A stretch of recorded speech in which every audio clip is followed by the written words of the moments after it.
Beautician అనగానే ఏదైనా మంచి టిప్ చెప్తారేమో అని ఎదురు చూస్తూ ఉంటారు. సో మీకు తెలిసింది ఏదైనా మంచి టిప్? హోమ్ మేడ్ అండ్ న్యాచురలే చెప్పండి, ఎందుకంటే క్లినికల్ అంటే క్లినిక్ వస్తే మీరే చేస్తూ ఉంటారు కదా. సో ఇంట్లో చేసుకోవడానికి ఏదైనా మంచి టిప్స్ చెప్పండి. ఇంట్లో అయితే నేను ఇది సీక్రెట్ అనే చెప్పాలి. ఎట్లా అంటే డైలీ మనకి పాలు, వేడి చేసిన పాలు ఉంటాయి కదా, ఆ పాలని కొంచెం తీసుకొని మన ఫేస్ మొత్తం అప్లై చేసుకొని ఒక 10 to 15 minutes ఉంచుకొని నార్మల్ వాటర్తో కడిగేసుకుంటే ఓకే యాక్చువల్గా పార్లర్కి వెళ్ళకుండా ఉండేంత గ్లో వస్తుంది అనమాట డైలీ. అది డైలీ అప్లై చేసుకోవాలి. అది చాలా మంది పచ్చిపాలు వాడతారు.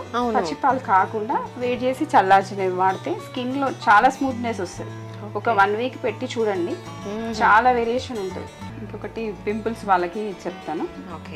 ఇప్పుడు మామూలుగా మన పొల్యూషన్ కి ఎక్కువ బయటికి వెళ్ళే వాళ్ళకి పింపుల్స్ రావడము, బాయ్స్ అండ్ గర్ల్స్ అందరికి కూడా ఆ ప్రాబ్లం ఉంది. ఏంటంటే నేను ఎక్కువ హోమ్ మేడ్ వే యూజ్ చేస్తాను, హెర్బల్ వి. సో అదే చెప్తాను. క్లినికల్ గా అంటే ఎవరైనా చేయగలుగుతారు, ఇది హోమ్ మేడ్ ది నేను ప్రాక్టికల్ గా యూజ్ చేసి మీకు రిజల్ట్ వచ్చినవే చెప్తాను అనమాట.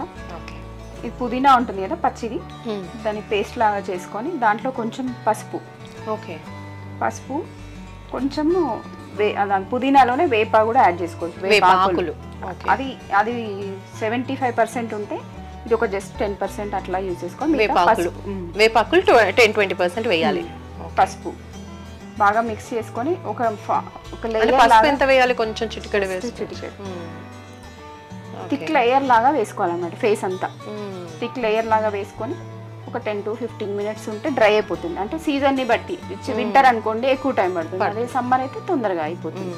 10 to 15 minutes ఉంచుకొని తర్వాత జస్ట్ నార్మల్ వాటర్, మరీ చల్లగా ఉండదు, కొంచెం గోరువెచ్చని నీళ్ళతో వాష్ చేసుకుంటే చాలా రిజల్ట్ ఉంటుంది అన్నమాట.